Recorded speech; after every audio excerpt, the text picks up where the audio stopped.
जंगल कहानी। एक बार की बात है, किसी जंगल में एक दिन एक गधे और लोमड़ी ने शेर के साथ एक समझौता किया कि वह तीनों अपने लिए एक साथ जंगल में खाने की तलाश करेंगे। उन्हें लगा कि एक साथ खाने की तलाश करने से उन्हें कुछ न कुछ खाने को मिल जाएगा और उन्हें भूखा नहीं रहना पड़ेगा। पहले तो गधा और लोमड़ी शेर के साथ साझेदारी करने में डर रहे थे, लेकिन खाने मिलने के लालच में उन्होंने अपने डर को भुला दिया। उन तीनों ने मिलकर बहुत अच्छा शिकार किया। उन तीनों ने जंगल में खाने की तलाश की। खाने की खोज करते हुए वह तीनों नदी के किनारे पहुंचे।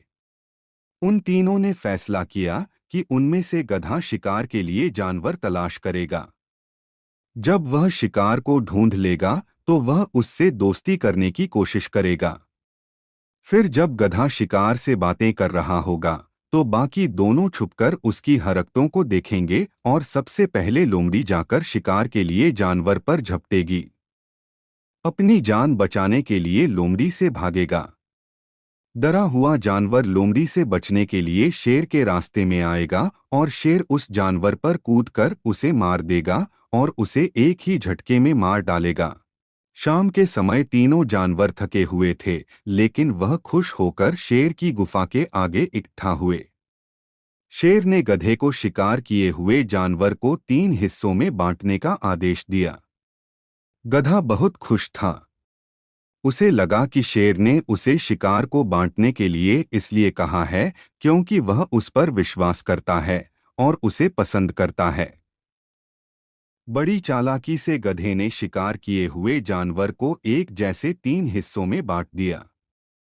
गधे ने शेर को कहा, सर, मैंने आपके कहे अनुसार शिकार को 3 हिस्सों में बांट दिया है।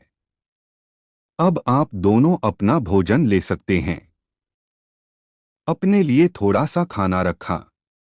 यह देखकर शेर बहुत खुश हुआ। शेर बोला, तुम्हें खाने बांटने का हिस्सा किसने सिखाया है? तुम तो बिल्कुल सही ढंग से खाना बांटते हो, लोमड़ी ने बताया। मैंने यह आपसे सीखा है। जब आपने गधे को मारा तो मुझे समझ आ गया कि आपको ज्यादा हिस्सा देना चाहिए। लोमड़ी ने अपने दिमाग में तय कर लिया था कि वह आगे से शेर के साथ साझेदारी नहीं करेगी। इस कहानी से यही शिक्षा मिलती है कि दुष्ट चाहे कितना भी अच्छा बनने का नाटक कर ले, लेकिन समय आने पर वे अपना असली रूप यानी दुष्टता को दिखा ही देते हैं। इसलिए हमें ऐसे लोगों की दोस्ती से दूर ही रहने में भलाई होती है।